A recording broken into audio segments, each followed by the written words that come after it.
to go ahead and make my bed.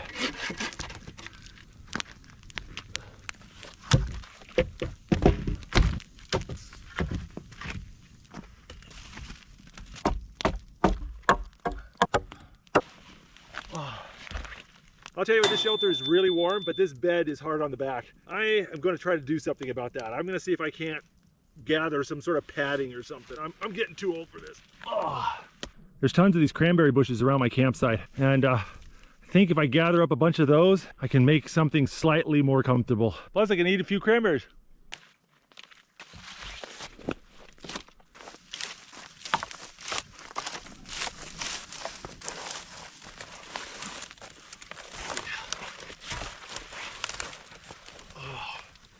Oh, that is definitely better.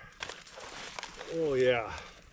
A little lumpy though. And by using green branches, I'm much less likely to wake up in the middle of the night on fire. So that's important. Well, I'm getting old, so I brought a little bit of a luxury item with me. Brought myself a caribou hide. Caribou hides are really bulky, but they're very light. Probably the best animal hide you can sleep on. Oh, man, I'm tired. Oh,